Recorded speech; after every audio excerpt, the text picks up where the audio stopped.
ముఖ్యమైన 4 విషయాలు. ఈ 4 విషయాల్ని ప్రారంభించే ముందు ఈ 10 వచనాల్ని, ఆ 4 విషయాలు ఏంటో ముందుగా నేను చెప్పే ప్రయత్నం చేస్తాను. మీరు అందరూ కూడా జాగ్రత్తగా వినే ప్రయత్నం చేయండి. ఫస్ట్ వినే ప్రయత్నం చేయండి. నెంబర్ 1, అమ్మా నా వైపు అందరూ చూడాలి, జాగ్రత్తగా వినాలి. సోమలమ్మ గారు, నెంబర్ 1, భవిష్యత్తులో అంటే ఈ జీవిత భవిష్యత్తులో ఏం జరుగుతుందో ఎవరికీ తెలియదు. అది మొదటి విషయం. నా మాట మీకు అర్థమైందా లేదా? మొదటి విషయం ఏంటి? భవిష్యత్తులో ఏం జరుగుతుందో ఎవరికీ తెలియదు. తెలుసా తెలీదా? తెలీదా? ఎవరికీ తెలీదా? మాట్లాడండి మీరు. ఎవరికీ తెలీదా? ఎవరికి తెలియదు? ఎవరికి అంటే ఎవరికి తెలియదు అంటే అందులో మంచోళ్ళు ఉన్నారా? Very good. మంచోళ్ళకి కూడా భవిష్యత్తు తెలీదా? తెలియదు. చెడ్డోళ్ళకి తెలియదు. నీతిమంతులకి తెలియదు. అక్రమం పనులు చేసేవాళ్ళకి తెలియదు. అంటే మీరు గుర్తుంచుకోండి, ఎవరికి భవిష్యత్తు ఏటో తెలియదు. తెలియపోయినా మన ఆలోచనలంతా దేనికోసం? మాట్లాడేటి నిజమా కాదా? ఏటి భవిష్యత్తు కోసం? ఈ ఏళ్ళ బ్రతకమన్న తర్వాత ఎప్పుడో మూట ఎలా పోగేద్దాం అన్నది మన ఆశ, అవునా కదా? కానీ దేవుడు ఎంత బాగా చెప్తున్నాడంటే మీరు మనసులో పెట్టుకోండి, భవిష్యత్ ఏటో ఎవ్వరికి కూడా తెలియదు. ఆ మాట అలా మీరు మనసులో పెట్టుకొని ఇప్పుడు చదవండి. 9వ అధ్యాయం మొదటి వచనం ఒకటే. నీతిమంతులను జ్ఞానులను వారి క్రియలను అంటే అర్థమేంటి? వారి భవిష్యత్తు వారి చేతుల్లో లేదు. నా మాట మీకు అర్థమైందా లేదా? నీతిమంతులేటి, జ్ఞానులేటి, వారి క్రియలు దేవుని వశమను సంగతిని, స్నేహము చేయుటైనను ద్వేషించుటైనను మనుషుల వశము లేదను సంగతి, అది అంతయు వారి వలన కాదను సంగతి పూర్తిగా పరిశీలన చెయ్యుకునుటకై నా మనస్సు నిలిపి నిదానింపి బూనుకుంటిని. అంటే మీకు అర్థమైందో లేదో, మనం ఎవరితో ఉండాలో ఎవరితో ఉండకూడదో కూడా మనకి తెలియదు. మనం ఏం చేస్తామో ఏం చేయమో కూడా మనకి తెలియదు. అసలు ఇక్కడ ఉన్న భవిష్యత్తు ఎవరికి కూడా అర్థం కాదు. ఎందుకంటే మన భవిష్యత్తు ఏంటో మనకి తెలియదు. జనరల్గా మాట్లాడుతున్నాను సుమా, మీరు స్పిరిచువల్గా వెళ్ళకండి. పరలోకం ఉందండి, భవిష్యత్తు తెలియకపోవడం అది అసలు వెళ్ళకండి ఇప్పుడు. అందుకే ముందే చెప్పాను నేను, ఇదేంటి జనరల్ కాంటెక్స్ట్ అంతే, సాధారణ సందర్భం ఇది. ఒక పుట్టుక నుండి మరణం వరకు ఉన్న మధ్యస్థ మీడియం లైఫ్ మాత్రమే నేను మాట్లాడుతున్నాను. మరణం తర్వాత కూడా ఈరోజు అసలు నేను మాట్లాడలేదు. మీరు జాతక మనసు పెట్టండి. అందులో నెంబర్ 1 ఏంటి? భవిష్యత్తులో ఏం జరుగుతుందో ఎవ్వరికి తెలీదు. తెలుసా తెలీదా? వెరీ గుడ్, తెలీదు. ఇది మీరు కేవలం భక్తులకే కాదు, బయటోడు చెప్పుకొని ఒప్పుకోవాల్సిందే. అర్థందా లేదా? బయట వాక్యం తెలియనోడికి, దేవుడు అంటే అర్థం కానోడికి, నమ్మనోడికి చెప్పినా ఈ మాట ఖచ్చితంగా ఏం చేయాల్సిందే? ఒప్పుకోవాల్సిందే. అందుకే ఈ మాటలు చెప్పినోడు చిన్నోడు కాదు, ఆయన మంచి పరిశోధకుడు, మహాజ్ఞానం అయ్యాడు. అందుకే. కానీ నిజంగా చూడండి, ఈ 4 విషయాలు మీ మనసులో ఉంటేనండి జీవితం అర్థమైపోద్ది మనకి. నెంబర్ 1 ఏంటంటే భవిష్యత్తు ఏంటో మనకి తెలియదు. 2, అమ్మా బాగా వినాలి మీరు, చెప్పిన కదా బేగ వెళ్ళిపోతానని. 2, మొదలు ఒకసారి మళ్ళీ చెప్పండి. భవిష్యత్తులో ఏం జరుగుతుందో ఎవరికి తెలియదు. అయితే భవిష్యత్తులో ఏం జరుగుతుందో ఎవరికి తెలియని ఈ జీవితంలో అందరికీ కూడా భవిష్యత్తులో ఒకటి జరుగుతుంది. నా మాట మీకు అర్థమైందా లేదా? 2 రాయండి. భవిష్యత్తులో అందరికీ ఒకటి జరుగుతుంది. ఏంటది?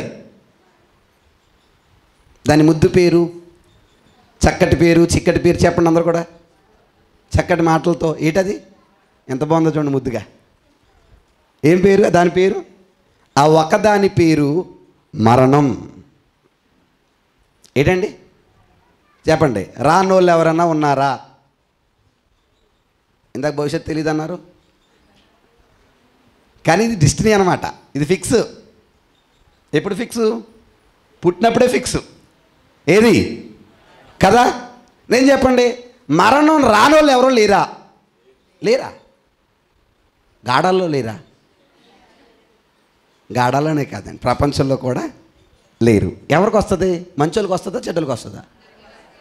తెల్లోళ్ళకి వస్తుందా, నల్లోళ్ళకి వస్తుందా? తెలియక అడుగుతాను, మీరు అన్నీ చెప్పాలి నాకు. సుమా తిట్టుకోకండి. ఈరోజు తెలివి ఉన్న వాళ్ళకి వస్తుందా, తెలివి లేని వాళ్ళకి వస్తుందా? డబ్బు ఉన్న వాళ్ళకి వస్తుందా, పేదలకు వస్తుందా? చెప్పండి అమ్మా. మీరు అనండి. నేను అంత పొడుగు చెప్తుంటే మీరు అందరికీ అనడానికి అంత బాధ వచ్చేది అలా మీకు అందరికి వస్తుందా? మాట్లాడి ఎవరికి? ఇంకే మిస్ అయినోడు ఎవడు లేడు. మీరు బాగా వినండి. మొదటిది సత్యం, రెండవది అంతకంటే సత్యం. మొదటిది ఏంటి? భవిష్యత్తులో ఏం జరుగుతుందో ఎవరికి తెలీదు. రెండవది భవిష్యత్ తెలియని వారందరికీ కూడా భవిష్యత్తులో ఖచ్చితంగా ఒకటి జరుగుతుంది. అదేంటంటే మరణం. ఏంటది? మరణం. ఇది మీరు అందరూ నిజము అని నమ్మితే ఇప్పుడు తీయండి ఒకసారి రెండవ వచనం నుంచి 3వ వచనం వరకు. Very good. సంభవించునవి అన్నీ అందరికీ ఏకరీతిగానే.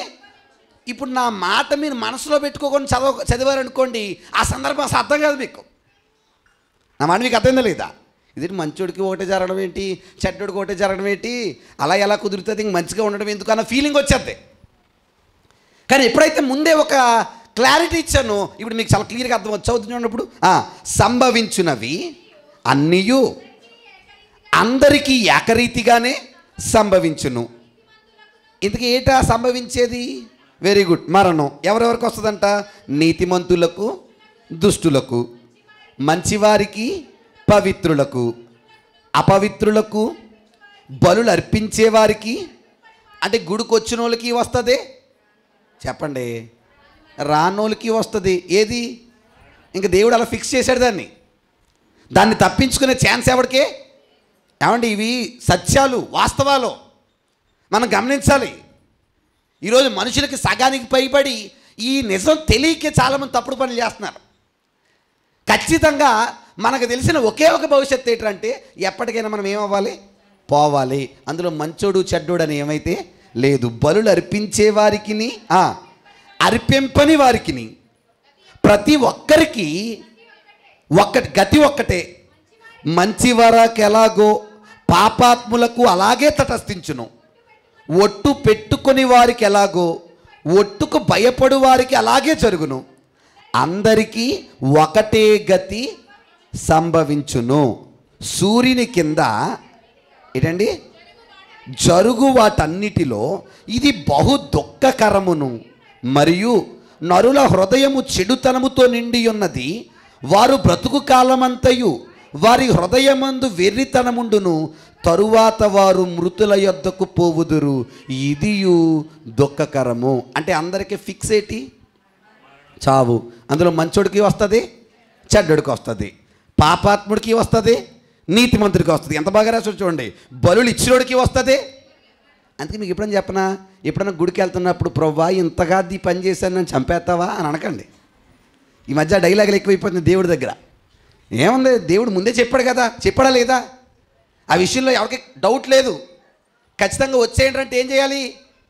ఇంకా చెప్పమంటే నమ్మనోడి కంటే నమ్మినోడికి ఎక్కువ భరోసా ఉండాలి వెళ్ళిపోవడానికి ఎవరి దగ్గరికి. కానీ దౌర్భాగ్యం ఏంటంటే నమ్మనోడే బేగా రెడీగా అవుతున్నాడు, కానీ నమ్మినోడు ఇంకా బోళ్ళని కోరికలు. మన మధ్యలో ఉంది కదా మేడం గారు, ఆవిడ కోరికలను అడుగుతున్నాడు. ఏ కోరికలు? అన్నీ అడుగుతున్నాడు. ఎంత దారుణంగా అంటే ఇంకొన్ని రోజులు పిల్ల అయిందాకా, లేకపోతే ఇల్లు అయ్యేదాకా, లేకపోతే వాళ్ళకి ఏదో పోనీ ఆ ఇల్లు అయ్యేదాకా పెళ్ళి అయ్యేదాకా ఉంచాడు అనుకుందాం. పెళ్ళి అయ్యాక ఓ పిల్లోడు పుట్టిదాకా ప్రవ్వా కదా, సరే పిల్లోడు కూడా పుట్టాడు అనుకోండి. ప్రవ్వా నా మనవాళ్ళ పెళ్ళి నేను చూస్తానా? ఎవరి పెళ్ళి ఏంటి మరి? అంటే స్వార్థమా కాదా? అంటే మనం ఏం మర్చిపోతున్నాం అంటే మనం పోవాలి అనే సత్యాన్ని మర్చిపోతున్నాం. నా మాట మీకు అర్థం లేదా? కానీ ఓ మనిషి నువ్వు ఒకటి ఆలోచించు, ఒకటి మనసును పెట్టు. ఈ జీవితంలో అందరికీ ఒకటి మాత్రం తథ్యం, ఒకటి ఫిక్స్. ఏంటంటే పుట్టిన ప్రతి ఒక్కరూ చనిపోవాలి. అంతే, మీరు అన్నదే. పుట్టిన అందరూ ఏమవ్వాలి? చనిపోవాలి. అందరికీ మరణం అనేది తథ్యం. ఎందుకంటే నొక్కి చెప్తున్నాను తెలుసా? అది మనందరం ఫిక్స్ అయ్యామనుకోండి, ఇక్కడ ఎక్కువ బెంగలెట్టుకోం మనం. నిజమా కదండి? ఇంకా చెప్పండి, ఇక నేను వదిలేసిపోవాలి అన్న ఫీలింగ్ నాకు ఉందన్న వాళ్ళు ఎంతమంది చేతులు ఎత్తండి. అయ్యి బాబు, అన్నీ అబద్ధాలే. అందరికీ వందనాలు. ఉందా? మాట్లాడి ఉందా? ఓ మాట చెప్పంటారా మీకు? ఉన్నా మారతా అంటే అంటుంది పండు బాబు.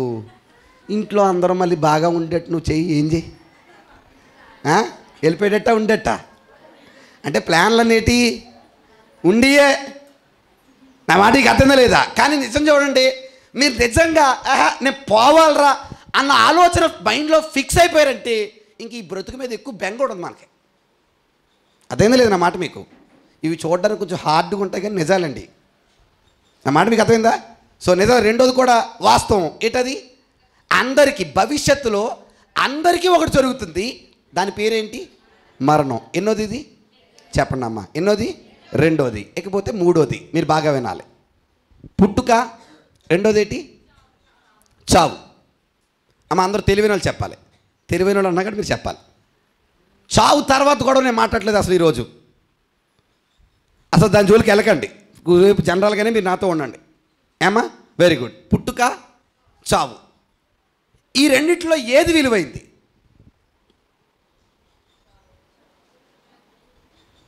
తెలివైన వాళ్ళు మాత్రమే చెప్తారన్నాను. అందుకే ఎవరో అన్నారు, అచ్చిరాజు గారు మాట్లాడగానే పడతా. అచ్చిరాజు గారు మీరే కదా మాట్లాడతా? మీరు రెండు పాటలకి వేయకూడదు. ఎంపీకి దీనికి, ఎమ్మెల్యేకి దానికి వేసేస్తున్నారా? తెలుగు ఒకటి చెప్పండి అమ్మ. బ్రతికుండడం విలువ, చచ్చిపోవడం విలువ. అమ్మా మళ్ళీ అడుగుతున్నాను, బ్రతికుంటే విలువ, చనిపోతే విలువ. ఏమండి? Very good. మీరందరూ ఒప్పుకోవాల్సిన సచ్చిపోయి తెలుసా? చచ్చిపోయినోడికి ఏం లేదు, విలువ లేదు. విలువ ఎవరికి? మీకు ఒక డౌట్ ఏమన్నా ఉంటే క్లారిటీ ఇస్తాను నేను. సూర్యబాబు గారు వందనాలు, చిట్టుకోకండి. దారా సూర్యప్రకాష్ గారి జీతం ఎంత? అమ్మ ఎవరికి చెప్పేది, అందరికీ తెలిసిపోతుంది. అమ్మా జాగ్రత్తగానండి. ఎంత ఉండొచ్చు రఫ్గా చెప్పండి. ఓ 30,000, ఓ 30. ఎప్పుడు ఎత్తున్నారు? 45, 55, 30 అనుకోండి అమ్మా, జాగ్రత్తగానండి. సూర్యప్రకాష్ గారి జీతం ఎంత? 30. ఇప్పుడు ఆయన బ్రతుకున్నారు కాబట్టి ఇస్తున్నారు. అది ఏది? జీతం. పొరపాటు నీ ఊపిరి ఆగితే ఆ మనిషికి మరలా 30,000 ఇస్తారా? ఎందుకెవరు మాట్లాడి ఎందుకెవరు? ఇంకా అక్కడ ఆ రూపం ఉన్నా, ఆ కండలున్నా, ఆ పర్సనాలిటీ ఉన్నా, ఇంకా ఆ బాడీకి ఏమెవరు? జీతం ఎవరు? ఇంకా చెప్పాలంటే దాన్ని అసలు ఉంచుకునే ప్రయత్నం కూడా చెప్పరు. చేస్తారా? చేయరా? అసలు చేయరు. నా బాగా గుర్తు, మీకు చాలాసార్లు ఒక ఉదాహరణ చెప్పాను నేను. ఏమన్నా తెలుసా? బతుకున్నంతసేపే మన ప్రేమిస్తారు, చచ్చిపోతే ఎవరికి గుర్తుండం మనం. కానీ సొలి డైలాగులని అప్పుడు వస్తారు. ఇప్పుడు పోయాక. నిజమా కదండి? విలువేమో బతుకున్నప్పుడే, కానీ బతుకున్నప్పుడు ఎవడేమేవడో విలువేవడో. పోయాక విలువ లేదు మనకి, కానీ అప్పుడు వస్తుంది మన విలువ. ఎప్పుడు? పోయాక. అమ్మ అందరికి వందనాలు. అప్పుడు వచ్చిన ఉపయోగం అయితే ఏమీ లేదు. నా మాట మీకు అర్థందా లేదా? ఒక అమ్మి చితకు ప్రేమించేసిందంట ఒక ఆయన్ని. దాన్ని ప్రేమ అన్నారు కదా ఇటీవల కాలంలో. అది కోసేసుకోవడాలో ఇంక వేరే రేంజు. అంత ప్రేమించేసిన ఆవిడ తిప్పలు పడి, గొడవ పడి, మొత్తానికి ఏదో రకంగా ఇంట్లో ఒప్పించి చేసుకుంది. ఎవరిని? ఆ మగోడిని. కొన్ని రోజులు బాగానే ఉన్నారు కుర్రోళ్ళు. సిస్టమ్ బాగోక, పరిస్థితులు బాగోక, వాతావరణం బాగోక కొన్ని రోజుల తర్వాత స్నేహితులని, ఫ్రెండ్స్ అని, తాగుళ్ళని, సిగరెట్లని, అవి ఇవన్నీ అలవాటైపోయి గట్టిగా ఆ ఎముక 30 కూడా రాకుండానే ఈయన పుట్టుకున్నాడు. ఎవరు? చేసుకున్నవాడు ఏమైపోయాడు? చచ్చిపోయాడు. ఇప్పుడు చుట్టూ కూర్చొని అందరూ ఏం చేస్తారు? అమ్మ చెప్పండి అమ్మా. ఏడుస్తారు. ఏడుస్తున్నప్పుడు అందరికంటే కొంచెం ఎక్కువ వాయిస్తూనే ఈవిడి ఏడుస్తుంది. సౌండ్ ఎక్కువ ఉంటుంది ఈవిడి. ఇప్పుడు అందరూ ఏడుస్తున్నప్పుడు నలుగురు వస్తారు. దేనికి? తీసుకెళ్ళిపోవడానికి. అమ్మా ఏం చేయడానికి? తీసుకెళ్ళిపోవడం. మీరు ఎప్పుడైనా గమనించండి, కరెక్ట్గా లేపుతున్న టైంలోనే మాట్లాడండి. లేపుతున్న టైంలోనే సౌండ్ 100లోకి వెళ్ళిపోతుంటుంది, 50 నుంచి. అవునా కదా? ఇప్పుడు ఏడుతుంది, బాబోయ్ నా దేవుడోయ్ నా రాజోయ్ మీరేం చేయకండి అన్నారు కదా, ప్రేమించింది కదా, కోసుకొని మరీ ప్రేమ చేసుకుంది కదా, ఫోన్లే ఉంచేద్దాం అని వదిలేసి వెళ్ళిపోయారు అనుకోండి. ఉంచుకుంటుందా? ఉంచుకోదా? ఫ్రిడ్జ్లో కూడా పెట్టుకోదా? మాట్లాడేటి ఏ మాట్లాడేటి ఎందుకని? ఇంకా దాంతో ఏం లేదు, విలువ లేదు. ఇంకా చెప్పనా మీకు, బతుకున్న మనకి 10 ఏళ్ళు జీతం అని ఎత్తున్నారు బయట, చచ్చిపోతే రూపాయి కొండవడం. అదేటో మరి. నాకు ఎంత బాధ అనిపించిందంటే రాత్రి ఈ మాటలు చదువుతున్నప్పుడు మీరు ఆలోచన చేయండి. ఈ మైక్ ఉందనుకోండి, అమ్మా పని చేస్తుందని బాగుంది కదా, వెరీ గుడ్, పగల కొట్టేశాను, అయినా దీనికి డబ్బులు వస్తాయా? రావా? మెట్టడికి వెళ్తే రూపాయిని ఇస్తాడు. ఏ మెట్టడికి వెళ్తే మనకు డబ్బులు ఇస్తారు చెప్పండి? విచిత్రం ఏంటంటే వితిన్ కొన్ని నిమిషాల్లో ఈ అవయవాలు ఒకటొకటి ఏమైపోతాయి, పాడైపోతాయి. ఇంక నువ్వు గింజుకున్న పైన ఏం పెట్టాముందో ఎవరికి తెలీదు. తెలుసా?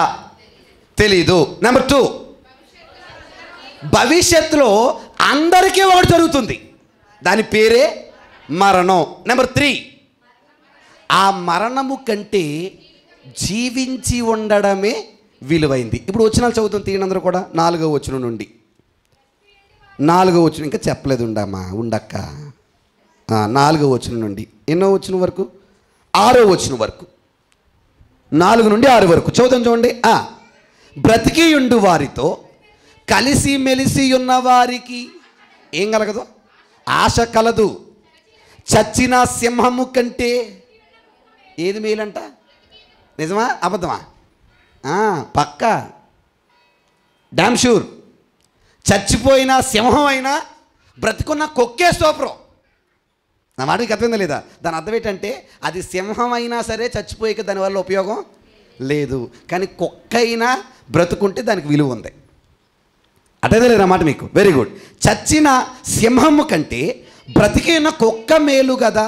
బ్రతికియుండు వారు తాము చత్తురని ఎరుగుదురు, అయితే చచ్చిన వారు ఏమీ ఎరగరు. వాళ్ళకి ఏమీ చెప్పండి, ఏమి ఎవరో తెలుసు? ఏం తెలిసినా ఇంకా మన మాస్టర్ పెట్టుకుంటే కుట్రలు, కుతంత్రాలు, కుళ్ళు, గొడవలు ఇవన్నీ ఎవరికి లేవు అమ్మా, ఎవరికి లేవు. కానీ నిజం చెప్పండి, బతుకున్న ఊడి మీద ఒక నింద కూడా వెయ్యం మనం. నిందలని ఎవరి మీద అర్థం తెలుసా? పోయినాడు మీద. ఎవరికి తెలుసా? తాత గాలి కట్టుకుని ఇవన్నీ చేస్తున్నాడు. ఎవరు? తాత. ఏమయ్యాడంట? ఎంత తప్పండి, వాళ్ళకి ఏం తెలియదని బైబిల్ చెప్తుంటే. నిజమే కదా? చచ్చిపోయిన తాత కాదు గాలి అవుతా. బతుకున్న కొంతమంది బ్యాచ్ బాలేరు, వాళ్ళు చేసినాయి. కానీ మనం పట్టుకెళ్ళి ఎవరి మీద వేసేస్తున్నాం? తాత. అలా చాలామంది ఈ మధ్య సెంటిమెంటల్ విధానంలోకి వెళ్తున్నారు చూడండి. ఇల్లు కడుతూ చచ్చిపోయాడంట తాత. ఇప్పుడు ఇంటి చుట్టూ కూడా ఒక కుంటుకాకి తిరుగుతుందంట. ఏ కాకి? తాత కాలు బాగాలేదంట. ఇప్పుడు వీళ్ళ ఫీలింగ్ ఏంటంటే, ఒరే దానికి 4 మెతుకులు వేయరా. దేనికి? ఏ కాదు, తాత. నిజమా అబద్ధమండి? ఇంటికి దూడొచ్చినా అదే, కుక్క వచ్చినా అదే. ఈ మధ్య దరిదారుణంగా అయిపోతున్నారు. మొన్న ఒక ఆవిడ ఎలకొచ్చినా సరే, రే తెల్లెలక నల్లెలక కలిపిందంటే తాత ఎలకరా అంటుంది ఒక ఆవిడ. ఏరా బాబు అంటే జనాల ఫీలింగ్లు అదేరయ్యాయి. నిజమా కదా? కానీ ఏం చెప్పండి, చచ్చిపోయినాడు మళ్ళీ ఈ ఇల్లు ఎలాగుంది, పిల్ల ఎలాగుందని ఆవు రూపంలో గేదె రూపంలో వస్తాడు చూస్తాకి. వచ్చి అంబా అన్నాడంటే నిన్ను ఏదో అన్నట్టు నువ్వు ఫీల్ అయ్యి అసలు ఫీల్ అవ్వక. అసలు చచ్చిపోయిన వాళ్ళకి ఏమీ తెలీదు, వాళ్ళకి పగ ఉండదు. దానిలో చెంచెట్టు దగ్గర మరిచెట్టు దగ్గర ఆగి నీకోసం ప్లాన్ అయితే ఇంకా బతుకున్న వాళ్ళే వేస్తారు. నా మాట మీకు అర్థమవుతున్నాయా లేదా అమ్మా? చూడండి ఎంత నిజంగా, ఎంత అక్షర సత్యాలు చెప్తున్నాడు. ఇవన్నీ ఎవడైనా ఒప్పుకోవాల్సిందే, ఎవడైనా ఒప్పుకోవాల్సింది. ఈ మాటలో ఏమన్నాడండి? చనిపోయిన వారికి ఏమీ ఎరుగరు, వారి పేరిక మరువబడి ఉన్నది, వారికి ఇంకా లాభము. నిన్న ఫంక్షన్ వచ్చిందా? అదే ఫంక్షన్ వచ్చిందా? ఎవరికి? ఒకవేళ పొరపాటున ఎవరికైనా ఏమైనా అయినా అలా పెట్టి పొన్లు ఈ పూటకి ఇచ్చేయండి అంటే ఎవరా? వెనకట్టిపోతారా? దొరికింది ఛాన్స్ ఇంకా వాళ్ళకి. నిజమే కదా? అమ్మ వచ్చిందా ఫంక్షను? రెడీగా ఉండండి అయిపోయాక. అందరికీ వందనాలండి. నేను చెప్పండి అంటే ఇంక భూమి మీద లాభం లేదా? లేదు. ఏమీ లేదా? ఏ లాభం లేదు. ఎవరికి? చచ్చిపోయిన వాళ్ళకి. ఇంకా లాభం పొందుకునేవాడు ఎవడున్నాడంటే బతుకున్నవాడే. అదేందా లేదా? చాలామంది అంటుంటారు చచ్చిపోయాక, నేను చేసింది ఇదంతా కూడా మా అమ్మ నాన్నకే పేరండి. ఎవరికి పేరు? స్వర్గంలో ఉన్న మా అమ్మ నాన్న నన్ను చూసి, ఒకడు అన్నాడు మొన్న, మేఘాల్లోంచి చూస్తే నాకు దీవెనలు ఇస్తున్నారు. ఎక్కడి నుంచి? ఇంక వీడి కోసమే ఉన్నారు అక్కడ. వాళ్ళు ఇంకా నీ జోలికి రారు. మేఘాల్లోంచి కాదు కదా, సూర్యుడు పక్క నుంచి చంద్రుడి కింద నుంచి కూడాల్లో చూడరు. నీ జోలాలకే లేదు. ఏమన్నా గొడవలు ఉంటే భూమి మీద నువ్వే పడాలి. లేదు, అదైందా లేదా? ఇంక లేదు. వాళ్ళ Aadhaar card cancel, ration card cancel. ఏదో దొంగచాటుగా నువ్వు చెప్పబెట్టకుండా 2 నెలలు తీసుకోవచ్చు, కానీ తెలిసిందంటే పేరు కూడా ఏం చేయాలి? తీసేయాలి. ఎందుకంటే వాళ్ళకి లాభం అయితే భూమి మీద కలగదు. ఇంకా చెప్పరా మీకు, ఇంకా బాగా చూడండి. వారిక ప్రేమించరు. పైనుంచి కూడా పెళ్లి కొరసు వచ్చిన తాత దీవున కాదా? కాదు. వారు ఏం చేయరు? ప్రేమించరు. పగపెట్టు కొనరు, అసూయ పడరు, సూర్యుని కింద జరుగు వాటిలో దేనియందు, ఎంత బాగా రాశాడు చూడండి, దేనియందు వారికిక ఎప్పటికీ, అంటే వాళ్ళకి ఇంకా వాటా లేదు. ఎవరికి అమ్మా? ఎవరికి? ఎక్కడ లేదు వాటా? అమ్మ చెప్పండి, ఎక్కడ లేదు వాటా? నేను చెప్పండి. వాటా పెడుతున్నావా పెట్టట్లేదు? మరి పెడుతున్నామా? ఫస్ట్ చచ్చిపోయిన వాళ్ళు భోజనం వండుతారు కదా, ఫస్ట్ వాటా ఎవరిది? నాకు ఎప్పటి నుంచో డౌట్, అసలు ఎలాగొచ్చి తింటున్నాడని. పాపం గారు నిజం చెప్పండి, పొరపాటు కనుక వచ్చి తిన్నాడు అనుకోండి, ఎంత దారుణం అండి. మళ్ళీ సమాధి దగ్గర కొద్ది ఎక్కువ పోయిరా అంటుంది ఆడికి ఏది ఇష్టం అంట. ఇందులో సమాధిలో ఎంత తప్పండి? నిజమా? తప్ప కరెక్ట్? ఇవన్నీ మనం చేసేవన్నీ ఎంత ఫూలిష్ అంటే, ఎంత అమాయకపు లక్షణ పద్ధతిలో చూడండి. బతుకున్నప్పుడు ఎప్పుడన్నా ఇదిగో రూపాయి పట్టుకెళ్ళి మంచిగా భోజనం చేయన్నావా? ఎప్పుడు? బతుకున్నప్పుడు. ఎప్పుడు పెడుతున్నావు చెప్పండి? ఎప్పుడు పెడుతున్నావు? ఉపయోగం ఏంటి అంటున్నాడు అక్కడ. వాళ్ళ కడుపు నిండేది బతుకున్నప్పుడే, కానీ చచ్చిపోయాక నువ్వు ఎంత పెట్టినా వాళ్ళు తినరో, వాళ్ళ కడుపు ఏమవుతావు? నిండదు. అలాంటప్పుడు నువ్వు పెట్టినా వేస్ట్. మనం ఇంకా పర్లేదండి బాబు, కొన్ని సాంప్రదాయాల్లో అలా ఎట్టి ఎదురు చూస్తారు. ఒక ఆవిడ రావాలి, ఎంగిల్ చేయాలి, ఎంగిల్ చేస్తేనే వీళ్ళు ఇంటికి వెళ్తారు. నీకెళ్ళి తెలిసినట్టే 2-3 ఆటలో పట్టాను నేను. 2-3 యారే ఇంటికి రా, మందే బెస్ట్ అనిపించింది అప్పుడు నాకు. రెండ్రా బాబు ఎండంటే ఏదో చెట్టునో నేనో కూర్చొని ఉండాల్సిందే. చేసేదాకా ఏం చేయాలో చేయరు. ఒకవేళ అలా చేయలేదనుకోండి మళ్ళీ ఎడతారు. ఎందుకని? ఆ చచ్చిపోయిన పలానా అమ్మో పలానా ఓడో కాకి రూపంలోనో లేకపోతే ఇంకో రూపంలో ఏవో చేంజ్ చేయాలి, ఎంగిల్ చేయాలి. పొరపాటున కుక్క తింటే మళ్ళీ ఇంకో గొడవ. ఏమండి నిజం చెప్పండి. మరి ఇప్పుడు ఇవన్నీ ఆలోచిస్తే ఈ చెప్పిన మాటకి దానికి ఎంత వ్యత్యాసం ఉంది? వాళ్ళు ప్రేమిస్తారా? ప్రేమించరు. సంతోషిస్తారా? సంతోషించరు. మన మీద పగ ఉంటుందా? పోయినోడికి ఉంటుందా? పగతో చచ్చిపోయాను అందుకే దెయ్యం అయ్యాను, పగ తీర్చుకొని ఆత్మ ఓం బింబుష్యాన్ని గాల్లో కలిపేస్తాను అని సినిమాలు. నా మాటకి అర్థమైందా లేదా? అవి నిజాలైతే కాదు. అలాగే ఎవరన్నా మన మీద కోపంతో చచ్చిపోయినా వాళ్ళ కోసం మనం భయపడక్కర్లేదు. నా మాటకి అర్థమైందా లేదా? సో గుర్తుంచుకోండి. అందుకే క్లియర్ కట్ రాశాడు, వారికి సూర్యుని కింద ఏ వంతు లేదు. ఎవరికి అంటే మీరు ఇవన్నీ టాలీ చేసి చెప్పండి, విలువ ఎవరిది? Very good. ఎవడికి లేదు. చచ్చిపోయిన తర్వాత పరలోకం ఉందంటే అంతకంటే విలువేటి ఇవన్నీ కాదు. తర్వాత మాట్లాడుకుందాం. నేను జనరల్గా మాట్లాడుతున్నాను అంతే. ఓన్లీ పుట్టుక నుండి మరణం వరకు మాత్రమే మాట్లాడుతున్నాను. మీ మనసులో పెట్టుకోవాలి. ఓకేనా? Very good. ఎన్నోది ఇది? 3వది. ఒకసారి 3 కలిపి చెప్పండి నాకు టక్కన. అమ్మ పావు గంట ఇంకా అవ్వలేదు, ఇంకో 10 నిమిషాలు ఉంది పావు గంటకి. మీరందరూ జాగ్రత్తగా వినాలి. ఏంటది? నెంబర్ 1, భవిష్యత్తులో ఏం జరుగుతుందో ఎవరికి తెలియదు. తెలుసా? Very good. 2వది, భవిష్యత్తులో అందరికీ ఒకటి జరుగుతుంది, దాని పేరు మరణం. 3, మరణం కంటే జీవితమే. ఈ 3 నిద్దట్లో లేపడినా మీరు టక్కున చెప్పాలి. నా మాట మీకు అర్థమైందా లేదా? ఇంకో మాట చెప్పనా? ఈ 3 గుర్తుంటే ఇంకా అడిగి జీవితం అర్థమైపోయినట్టే. నా మాట అర్థమవుతుందా? మనది ఏం జరుగుతుందో తెలియదు అన్నప్పుడు కంగారు పడ్డం, చచ్చిపోతామని తెలిసినప్పుడు జాగ్రత్తగా ఉంటాడు. అవునా కదా? జీవితమే విలువైంది అన్నప్పుడు ఈ జీవితాన్ని కూడా కాపాడుకుంటాడు. అవునా కదా? ఇంకా చాలామంది తప్పుడు పనులు, ఎదవేశాలు, రకరకాల పనులు చేస్తున్నారంటే అర్థం ఏంటంటే ఈ మూడు అర్థం కాకే.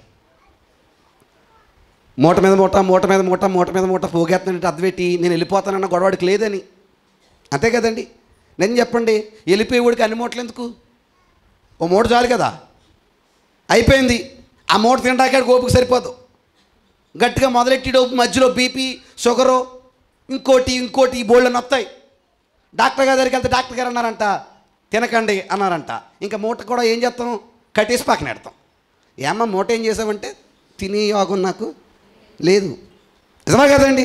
మరటప్పుడు అన్ని మూటలు ఎందుకు అంటే గుర్తుంచుకోండి, పోవాలన్న విషయం మర్చిపోయాం. కానీ గుర్తుంచుకోండి, మనం ఖచ్చితంగా పుట్టిన వాళ్ళు ఏమవ్వాలి? పోవాలి. పోయే లోపున్న జీవితం చాలా అంటే చాలా విలువైంది. ఎన్ని విషయాలు అయ్యాయి? 3 విషయాలు. ఎన్నో విషయం అన్నాను అమ్మ చెప్పండి. ఎన్నోది? 4వది ఏంట్రా అంటే ఇది చాలా చిన్నగా ఉంటుంది, మీరు మనసు పెట్టండి. 4వది ఏంట్రా అంటే మరణం కంటే ఏది విలువైంది అన్నాను? జీవితం. జీవించుండడం విలువైంది అన్నాం కదా. అయితే ఈ జీవితం ఎంత ఉంటుంది? ఎక్కువ ఉంటుందా, తక్కువ ఉంటుందా? ఎక్కువ తక్కువ అది తెలుసు మీ అందరికీ. ఎంత ఉంది? బైబిల్లో తెలిసిన వచ్చిన వాళ్ళని చెప్పచ్చు మీరు. ఎక్కువ తక్కువ? ఎంత తక్కువ అమ్మా? ఒక ఆయన బెత్తుడు అన్నాడు, ఒక ఆయన గడ్డి పువ్వు అన్నాడు, ఒక ఆయన ఆవిరి వంటిది అన్నాడు, ఒక ఆయన అల్పమైంది అన్నాడు, ఒక ఆయన నీటి బుడగలాంటిది అన్నాడు. అంటే ఇప్పుడు మీరు చెప్పండి, ఎక్కువ ఉందా తక్కువ ఉందా? అంటే చాలా చిన్నది. ఏది బతుకున్న ఈ జీవితం, ఈ 60-70 ఏళ్ళ ఈ జీవితం. కానీ విచిత్రుడు చెప్పనా కుమారమ్మ గారు, ఈ చిన్ని జీవితంలో ఎన్ని గొడవలు, గందరగోళాలు, పెంటలు, చెత్తలు, చెదారాలు, పగలో ప్రతీకారాలు ఉన్నాయా లేదా? ఏ జీవితంలో? చిన్న జీవితం. నా మాట వినాలి మీరు. ఎంత జీవితం? పొట్టుమని అయిపోద్ది అంతే తెలుసుకుని లోపు. కానీ ఈ చిన్న జీవితంలో ఇంత తతంగం ఉందా లేదా? మాట్లాడేటండి, ఉందా లేదా? ఓ మాట్లాడుతున్నాను. చిన్న టైంలో గొడవ పడొచ్చా పడకూడదా? పడకూడదా? మీ అందరికి మంచి మాట చెప్పనా? మీరే చెప్తారు పడొచ్చో పడకూడదు. బస్సులో వెళ్తున్నారు ఇద్దరు అనుకోండి. ఇప్పుడు బస్సు ఎక్కడ ఉంది? మేము ఎక్కలేదు, టికెట్ ఇంకా ఫ్రీగా తెలియదు అనకండి నాకు. ఎక్కడ వెళ్తున్నారు? బస్సులో వెళ్తున్నారు. బస్సులో వెళ్తున్న వాళ్ళు ఇద్దరు కూడా సీటు కోసం కొట్టుకున్నారు అనుకోండి. దేనికోసం? సీటు కోసం. గట్టిగా గాడాల నుంచి రాజమండ్రి ఇక్కడ ఎక్కారు, కొట్టుకోవడం మొదలెట్టారు. దేనికోసం? సీటు కోసం. ఇప్పుడు పాపమ్మ గారు చూశారు ఎవరిని? సీటు కోసం కొట్టుకుంటున్నారు ఇద్దరు చెడ్డోళ్ళని. మంచివారైనా పాపమ్మ గారు చూశారు అనుకోండి. ఇప్పుడు పాపమ్మ గారు ఏం చెప్తారు? ఆ సగం నీకు, ఈ సగం నీకు, నువ్వు అటు తిరిగి కూర్చు ఇటు తిరిగి కూర్చో అంటారా? ఏమంటారు? మాట్లాడండి. మీరు అందరూ తెలుసు కదా చెప్తారనుకోండి. పాపమ్మ గారే చెప్పాలని రూల్ ఏం లేదు. ఇక్కడ అందరూ పాపమ్మలే అనుకోండి కొంతసేపు. మీరైతే ఏమంటారో? వందనాలమ్మా. ఎందుకు? వెరీ గుడ్ అమ్మా. కాసేపుట్లో ఏమవుతాం? కూసేపుడు దానికి ఎందుకు కొట్టుకోవడం అంటామనవా? అంటారా అనరా? అంటే మీరు చెప్పండి, కూసేపుడు దానికి కొట్టుకోకూడదా? కొట్టుకోవచ్చా? తిట్టుకోకూడదా? మరి ఏం చెప్పండి? బస్సు ప్రయాణం ఎలాగో జీవితం కూడా మన స్టాప్ వచ్చిందా గాడాలు అనగానే దిగినట్టు మన పేరు చెప్పుకొని ఏమవ్వాలి? దిగేయాలి. ఇంకా చెప్పనా, నువ్వు కొట్టుకున్నావే ఓ సీటు కోసం, ఆ సీట్లో ఎవడ కూర్చుంటాడో కూడా నీకు తెలదు. తెలుసా తెలీదా? కానీ బస్సులో అందరి ముందు అలచలైపోయావు, చెడ్డదారిపోయావు, పేరు మారిపోయింది, నీ మీద చూసే చూపు మారిపోయింది. ఎందుకని? ఆ కూసేపట్లో నువ్వేం పడ్డావని? గొడవ పడ్డావని. మనం చెప్పండి, ఈ కొద్ది జీవితంలో గొడవలు పడవచ్చా పడకూడదా? పడొచ్చా పడకూడదా? కానీ ఈ జీవితంలోనే అన్నీ ఎట్టుకుంటున్నాం మనం. అందరితో గొడవ అనుకున్నారా? అందరితోనూ గొడవేనండి. మనశ్శాంతి లేదండి ఈరోజు జీవితాల్లో. ఎంతే జీవితం పట్టుమని కాస్తదు జీవితం. ఫర్ సపోజ్ కుటుంబాల దగ్గరికి వెళ్దాం. కుటుంబాల్లో పెద్దపీఠం ఎవరిదంటే భర్తదే, భార్యదే. కుటుంబం అంటే ఖచ్చితంగా వాళ్ళ కోసం చెప్పుకోవాలి మనం. ఈ భార్యాభర్తలు వేసుకుంటే పెళ్ళైనప్పుడు అందరూ దీవిచ్చేస్తారు, కలకాలం నూరేళ్ళు చల్లగా, అంటే ఏసీ ఉండి కాదు, చల్లగా అంటే గొడవలు లేకుండా పిల్ల పాపలతో సుఖ సంతోషాలతో ఏమవ్వండి, వర్దిల్లండి. నేను చెప్పండి, పెళ్ళిళ్ళు అందరూ అనుకుంటున్నారా? పక్కన పెడదాం, వస్తుంది. ఈయనకి ఆవిడకి ఎన్ని గొడవలు అంటే, ఎవరు ఒక ఆయన సామెత చెప్పాడు కదా, టైం అయిపోతుంది, సారీ ముగించేస్తున్నాను. ఒక ఆయన సామెత చెప్పాడు కదా, పెళ్ళైన సంవత్సరం అంట భర్త మాట భార్య వింటదంట, తర్వాత సంవత్సరం భార్య మాట భర్త వింటాడంట. అమ్మ వినాలి, పెళ్ళైన వాళ్ళు అవబోతున్న వాళ్ళు కూడా. తర్వాత 3వ సంవత్సరం వీళ్ళిద్దరి మాటలో ఈదులో అందరూ వింటారంట. అంటే 3వ సంవత్సరానికి ఏమి ఎక్కారు చెప్పారు, మీరు ఏమి ఎక్కారు? ఎక్కలేదా? ఇంకా రోడ్డే ఎక్కారు. కొంతమంది కోట్లు కూడా ఎక్కేస్తున్నారు అంటున్నాను నేను. ఏ కోట్లు? హైకోర్టులు, జిల్లా కోర్టులు, అవునా కదా? ఎందుకని మాట్లాడేటి? ఎందుకని ఈ కాస్త జీవితంలో అన్ని గొడవలు, ఈ చిన్న లైఫ్లో అన్ని పగలు, అన్ని శత్రుత్వాలు, అన్ని పంతాలు. కానీ ఒక మాట చెప్పనా, జీవితం అలా అయిపోయిందంటే గొడవల్ని అన్నిటిని పగల్ని ఏం చేసిపోవాలి మనం? అప్పుడు ఆ తర్వాత ఈ బతుకున్న వాళ్ళు అయ్యో వాడితో బతుకున్నంత కాలం గొడవ పడ్డానే అన్ను బాధపడిన ఉపయోగం అయితే లేదు. ఉందా లేదా? కానీ నిజం చెప్పనా, బతుకున్నంతసేపు ఏమో గొడవ పడతారండి, పోయాకేమో బోళ్ళంత బాధపడదు. మామూలు బాధ కాదు. ఏమంటారు? అవును కదా? అవునా కదా? బతుకున్నంతసేపు ఏం చేస్తారు? పీకు తినేస్తారా అండి. ఏమన్నా భర్తనే ఎప్పుడు ఇప్పుడు ఇంకా పడుకుంటున్నావే, ఇంకా అజ్జేస్తున్నావే, లేగు తే అదికోను ఇదికోను, సుఖం ఉన్నవాడికి ఎవరికే? భర్తకి అనుకోండి. అలాగని భర్తలేం గొప్పలు అంటలేదు, వాళ్ళ పరిస్థితి వేరేగా ఉంటుంది కదా. అండ్ అవునా కదా? ఇప్పుడు పోయాడు అనుకోండి, బాబు నాకు ఆయన అలా ఉంటే సరిపోతుందండి. అసలు ఎప్పుడు ఏ లేకపోయినా రోగం వచ్చినా లేకపోతే అదైనా అలా మనిషి కళ్ళ ముందు ఉంటే ఆ ధైర్యం వేరండి అని చెప్పండి. ఇంతకుముందు కళ్ళ ముందు ఉంటే కూర్చొని ఇచ్చావా? నువ్వు కళ్ళ ముందు ఉండగానో నువ్వు నాకు చిరాకు వచ్చేస్తుంది, ఇది అయిపోతుంది అన్నావు నువ్వు. ఇప్పుడేమన్నావు? పోయాక కళ్ళ ముందు ఉంటే కళ్ళలో ఆడేస్తున్నాడు నాకు. ఇప్పుడు అమ్మ నేను ఏమంటున్నానంటే నవ్వుతున్నారు, కానీ పోయాక నువ్వు సొల్లి మాటలు అందజెప్పినా ఉపయోగం. అందుకని ఏమంటే ఈ చిన్న జీవితాన్ని అనవసరంగా పగలతో, గొడవలతో, పంతాలతో, పట్టింపులతో ఏం చేసుకోకండి, పాడు చేసుకోకండి. నా మాట అర్థమైందా? జీవిత సత్యమా కాదు ఇది? ఖచ్చితంగా ఒప్పుకోవాల్సిందే మనం. పాడు చేసుకోకండి. అండ్ ఆడికి నాకు ఎకరం గొడవండి, ఆడికి నాకు గజం గొడవండి, వీడికి నాకు స్థలం గొడవండి, వీడికి నాకు పిల్ల గొడవండి, వీడికి నాకు పెళ్ళి గొడవండి, లేదా వీడికి నాకు డబ్బు గొడవండి, ఆస్తి గొడవండి. అమ్మ మళ్ళీ చెప్తున్నాను, గొడవలు పడ్డ ఆ జీవితం ఏమీ శాశ్వతమైంది కాదు. ఏమంటే ఒక విషయం చెప్తాను, ఉన్న కొన్ని రోజులు సంతోషంగా బతికి తప్పేటి? అంతేనా కదా? ఉన్న కొన్ని రోజులు బెంగలతో, బాధలతో, నీరసాలతో, జబ్బులతో బతికే కంటే పోయి కొన్ని రోజులు సంతోషంగా బతికితే తప్పేటి?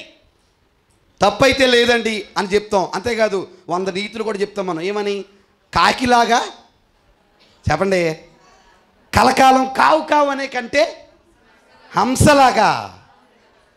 నేను చెప్పండి, గాడాల్లో హంసలు ఉన్నాయా, కాకులు ఉన్నాయా? అందరికి వందనాలు ఉండవు, తిట్టుకున్నారు కాక నన్ను. నేను ఈ మాట ఎందుకన్నానంటే కాకిల్లాగొద్దు. ఆ మాట ప్రకారం ఎలా బతుకుదాం? ఎందుకర్రా గొడవ మనకి? నిజం చెప్పు, రేపు అన్న రోజు ఉంటామా? గ్యారంటీ ఉందా? మాట్లాడేటి ఉందా? నీ డైలాగ్ తెలుసా? ఆడంతు చూసేంతవరకు చావనంటది ఇవిడి. అవునా కదా? అంతు చూడకుండా ఏమైపోద్ది? చచ్చిపోద్ది. ఆవిడ వచ్చి అంతెవరు చూస్తారు ఇప్పుడు అనుకుంటుంది ఆవిడ. నిజమా కాదండి? ఎందుకు చెప్పు? నీ జీవితం చాలా చిన్నది, లిటిల్ బిట్, అల్పమైనది. ఈ చిన్న జీవితంలో ఎంత కుదిరితే అంత సంతోషంగా ఉండాలి.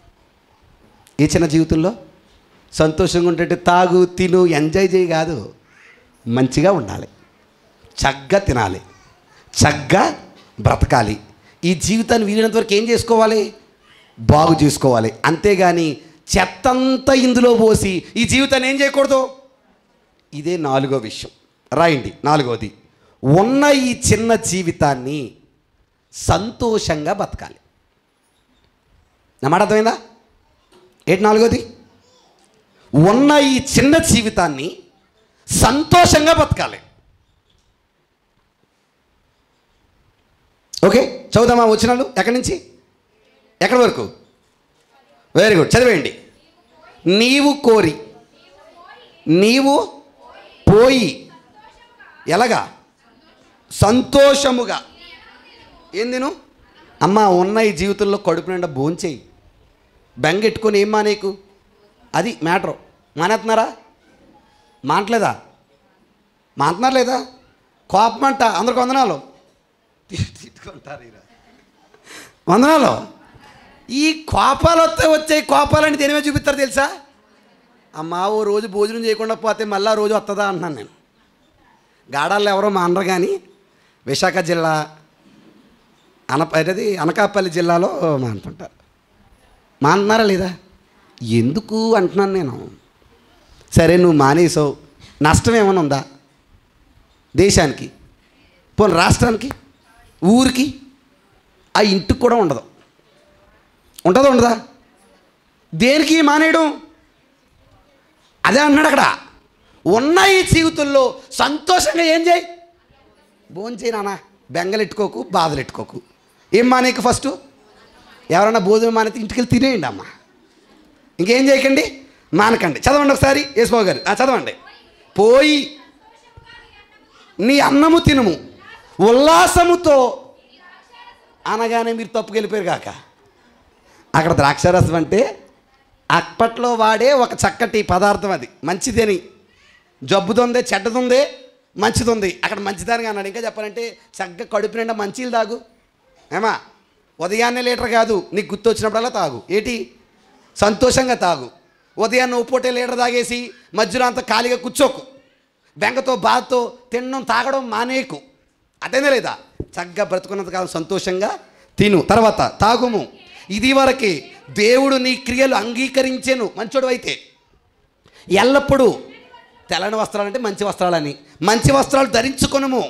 నీ తలకు నూనె తక్కువ చెయ్యకుము.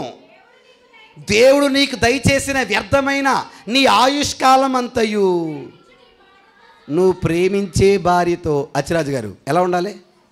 సంతోషంగా ఉండు. ఏమొద్దు? ఉప్పులో చెంచాలి, కూర పప్పులో ఏం తక్కువ? ఇప్పుడు ఉప్పు తక్కువైతే ఉప్పు వేసుకుంటే ఏమైపోయింది? పప్పు అయిపోయింది కదా. ఏమా ఇప్పుడు ఆ ఉప్పు తక్కువ కోసం నువ్వు 20-30 రోజులు భోజనం మానేసి ఆవిడతో స్ట్రైక్ చేయాల్సిన అవసరం అయితే లేదన్నాను. చాలా స్ట్రైక్లు ఉన్నాయి బయట. అమ్మ ఈరోజు నా మాటలు తిట్టుకుంటారు కానీ నిజాలు. మీరు హట్ అయినా నిజాలు. ఇక్కడ ఉన్నసేపు ఇసుకేకింగ్ అనుకోకండి, కిందకు వచ్చి మీరు ఎలా ఉండమంటే అలా ఉంటాను నేను. ఇక్కడ నా మాటలు మాత్రం మీరు వినాల్సిందే. నిజమా కాదండి? దేవుడు ఏమన్నాడు? బావు పట్టు మనం ఒక 50 ఏళ్ళు ఉంటావు ఆవిడతో. ఎవరితో? భార్యతో. ఈలోపు ఎందుకని గొడవలు? ఎందుకని తతంగలని చెప్పండి. నువ్వు చక్కగా పూర్తిగా నీ భార్యను చూసేలోపే ఓ పిల్లగడు, అవునా కదా? మళ్ళీ ఆ మెయింటెనెన్స్ అయ్యేలోపు ఇంకో గొడవ, అల్ప చదువులు. ఇప్పుడు నా 10th స్టేట్ అనుకుంటారు. వచ్చే సంవత్సరం నా కూతురికి 3వ సంవత్సరం. ఏ స్కూల్లో వేయాలి? వేట. ఇక్కడేమో బాగుంది, నాకు బలి నచ్చేసింది. అందరూ మనోళ్ళు ఉన్నారు మెయిన్, అవన్నీ పక్కన పెడితే. కానీ 1,00,000 అంటున్నారు. అందరికి వందనాలు. ఇప్పుడు ఈ టైంలో 1,00,000 ఎక్కడి నుంచి తెస్తాం? కానీ ఆశలు వేరు, అవునా కదండి? నేను చెప్పండి, ఇంక ఇప్పుడు భార్య గొడవ ఉందా? నాకు ఉందా? కానీ చాలామంది నా తమ్ముళ్ళకి ఇప్పుడు అందరికీ భార్య గొడవే. అందరికి వందనాలు. నా మాట అర్థమైందా? ఒరే బాబు, జీవితం అలాగ మారిపోద్ది. ఈ జీవితంలో ఎంత సంతోషంగా ఉంటే అంత మంచిది. ఇప్పుడు ఇంట్లో నేను గొడవ పెట్టి కూర్చొని అనుకోండి, నేను ఇంటికి వెళ్ళేదే గట్టిగా అంటే 1 గంట. ఇంట్లో నేను గట్టిగా ఉండేది రోజుకు 1 గంట ఉంటానేమో, పూర్వ 2 గంటలు ఉంటానేమో అనుకోండి. అది కూడా అర్ధరాత్రి 12 తర్వాత ఉండేది. ఇప్పుడు ఆవిడతో గొడవ పెట్టుకొని ఆ 12 తర్వాత కంచాలు గరేసుకోవడాలో, ఏమండి, లేకపోతే ఏయో చేసుకోవడాలో అవసరం అంటారా? అవసరం లేదంటారా? ఉదయం అంతా నేను బయట తిరిగి వచ్చిన ఆ 1 గంట సేపు ఆవిడతో సంతోషంగా మాట్లాడితే చాలు, అయిపోయింది. ఏది? జీవితం. అంతేనా కదా? ఎందుకు గొడవలో? క్షమించుకుంటే తప్పులు మర్చిపోతాం. మాట్లాడేటి? అయ్యి అమ్మ ఎంత చేస్తుంది తెలుసా? నువ్వేం చేయలేదా? ఆడు ఎంత చేస్తాడు తెలుసా? నువ్వేం చేయలేదా? మాట్లాడేటి? నువ్వు నీతిమంతుడువా, నీతిమంతురాలువా? వద్దు. మనమేటో మనకు తెలుసు, వాళ్ళేటో కూడా మనకి తెలుసు. ఇంకా చెప్పను, అందరికీ వందనాలండి. వందనాలు చెప్పండి ఒకసారి. తిట్టుకుంటున్నారేమో అని. లేదు కదా. ఇంకా చెప్పనా, మనం ఎన్ని ఆశాలు వేస్తే ఆయనకి క్షమిస్తున్నాడు. ఎవరు? ఆయనకున్నంత క్షమాపణ మనకు ఉండాలంట. అంటే మనం కూడా మన వాళ్ళు ఏం చేయాలి? ఈ జీవితంలో క్షమించుకుని ప్రేమించుకుంటూ పోవాలంతే. మీ నాన్న ఏమట్లేదు, ఇంటికి వస్తేనే మాట్లాడను, మీ అమ్మ ఏమి సరిగ్గెట్టిందా, మీ అమ్మాయి నేను చూడను, మా మామగారు ఎప్పుడైనా నేను మంచిగా మాట్లాడా, ఆ కోడలు మాట్లాడాడు కానీ నేను మాట్లాడింది మా అత్తగారు, అందుకే మా అత్తగారికి నాకేమవుదండి. నువ్వెట్టుకున్నావు ఇవన్నీ. అర్థమైందా లేదా మాట మీకు? నువ్వెట్టుకున్నావు చెత్త, నీకు ఏ గొడవ లేదు. ఈ అనవసరమైన పగలు, ప్రతీకారాలు, శాడేసాలు, అర్థమైందా లేదా? నువ్వే ఫిక్స్ చేసుకున్నావు. కానీ దేవుడైతే ఎలా బతకమన్నాడు నిన్ను? ఊరు బాబు సంతోషంగా బతకడం అన్న కాన్సెప్ట్ నీకు తెలిస్తే, జీవితం చిన్నదని నీకు అర్థమైతే, నువ్వు ఈ జీవితాన్ని ఏం చేసుకో? పాడు చేసుకో. అందుకే చూడండి, ముగించేస్తాను, టైం అయిపోయింది. ఏమన్నాడండి? నీ వ్యర్థకాల ఆయుష్కాలంలో నీకున్న భార్యతో ఏం చేయి? సుఖించుము. నీ వ్యర్థమైన ఆయుష్కాలం అంతయు సుఖించుము. ఈ బ్రతుకునందు నీవు కష్టపడి చేసుకున్న దాని అంతటికీ ఏంటంట అంటే ఈ బ్రతుకులో సంతోషంగా ఉండడమే నీకేటి అంతే. అర్థమైందా? ఇంకా అంతకు మించి ఈ బ్రతుకులో నువ్వేదో సాధిద్దామంటే సాధించేది ఏమి? కోట్లు ఉన్నవాడికైనా అంతే, కూటికి గతి లేనివాడికైనా అంతే. ఏంటి? బ్రతుకున్నంతకాలం ఎలా బతకడం? సంతోషంగా. అంటే మళ్ళీ చెప్తున్నాను, లగ్జరీగా తిరుగులు కాదు, మంచిగా, మంచి మనసుతో అందరినీ ప్రేమించుకుంటూ, కడుపు నిండా తింటూ, పగలో ప్రతీకారంలో లేకుండా ఎలా బ్రతకడం? మంచిగా బ్రతకడం. ఇంకా కిందకి ఏమన్నా చూడండి, చేయుటకు నీ చేతికి వచ్చిన ఏ పనైనా, అంటే నాకు రాదు, నా వల్ల కాదు, నాకు ఆ నీరసం ఉంది. కొంతమంది ఈ మధ్య లేనిపో నీరసాలు కావాలని మీద వేసుకుంటారు. అందరికీ వందనాలు. వేసుకోకండి అమ్మా. నువ్వు చేస్తే నీకే రూపాయి, నీకే ఉపయోగం. నువ్వు కష్టపడితే ఎవరికి ఉపయోగం? నీకే ఉపయోగం. అనవసరంగా ఇంట్లో ఆవిడ ఎలమంటదేమో, ఆయన ఎలమంటాడేమో అని లేనిపోని తలపోట్లు, లేనిపోని జ్వరాలు, లేనిపోని గొడవలు మేదేసుకొని అలా తెలియకుండా జబ్బు మనుషులు అయిపోతున్నాం మనం. నా మాట నీకు అర్థందా లేదా? వద్దు అలాంటిది చేయటానికి. నీకు అవకాశం ఉన్నంత వరకు బతుకున్నంతకాలంలో ఏం చేయి? పని చేయి. అంతే కదా. కింద ఏమంటే చూడండి, ఆ పనిని బట్టి నీవు పోవు పాతాళమందు పనైన, జ్ఞానమైన, ఉపాయమైన, తెలివైన ఏమైంది లేదు. అంటే ఎక్కడ పని చేయాలి మనం? ఇంక వెళ్ళిపోయాక, అక్కడికి వెళ్ళాక అయ్యయ్యో ఇలా చేసుంటే బాగున్నాయి అంటే నో ఛాన్స్. ఎక్కడ ఛాన్స్ ఉంది? మాట్లాడండి, ఎక్కడ ఛాన్స్ ఉంది? Very good. అంటే ఇప్పుడు ఈ జీవితాన్ని సంతోషంగా ఎప్పుడు చూడాలి? ఎప్పుడు చూడాలి? అమ్మ మంచి మాట చెప్తున్నాను, మరలా చెప్తున్నాను, మనసులో పెట్టుకోండి. మీ చుట్టూ ఉన్న మనుషులు బ్రతుకున్నప్పుడే ప్రేమించండి, బ్రతుకున్నప్పుడే మంచిగా చూడండి, బ్రతుకున్నప్పుడే పట్టించుకోండి. పోయాక ఆయన ఉంటే బాగుండు, ఆవిడుంటే బాగుండు, ఆవిడ లేకపోతే ఉండలేకపోతున్నాను, ఆయన లేకపోతే ఏమైపోతానో అర్థం కావట్లేదు, ఇలాంటి సొల్లి మాటలు ఇన్నా ఎన్ని వాగినా పోయినోడు తిరిగైతే రాడు. అదేదో ఆ పశ్చాత్తాపం ఏదో, ఆ మంచి మనసు ఏదో బతుకున్నప్పుడే నీకు అర్థమైతే, మా ఓడిని నేను టార్చర్ పెట్టుకుంటుంటే 4 రోజులు ఉంటాడో, మా ఆవిడ నేను టార్చర్ పెట్టుకుని ఉంటే 4 రోజులు ఉంటుందే, నాకు ఉపయోగపడద్దే, సంతోషంగా ఉంటాము అని నీకు అర్థమైతే బ్రతుకున్నప్పుడే ఎలాగుండే ప్రయత్నం చేయండి. అది అంటే అర్థం చేసుకోండి. ఈ చిన్న జీవితంలో ఎలా గడపాలి? సంతోషంగానే బ్రతకాలి. నా మాట మీకు అర్థమైందా? నిజమా తప్ప? Very good. ఒక్కసారి 4 టక్క చెప్పేయండి, ఆమెనంటాను. నెంబర్ 1 చూడకుండా చెప్పండి అమ్మా. మీ అందరికీ అర్థమైపోయే మ్యాటర్ అనుకున్నాను నేను. భవిష్యత్తులో ఏం జరుగుతుందో ఎవరైనా ఉన్నారా? మాకు ఆవిడ తెలుసండి, ఆవిడ చెప్తుంది అనకండి, ఆయన్ని సొల్లి మాటలే. ఓకే, ఎవరికి తెలీదు. నెంబర్ 2, భవిష్యత్తులో అందరికీ ఒకటి జరుగుతుంది, దాని పేరే మరణం. నెంబర్ 3, ఆ మరణము కంటే జీవితమే విలువైంది. నెంబర్ 4, ఆ జీవితం చిన్నది, దాన్ని సంతోషంగా ఉండాలి. అందరికి వందనాలు. ఈ 4 అర్థమైందంటే జీవితం అర్థమైపోయినట్టే. ఓకే.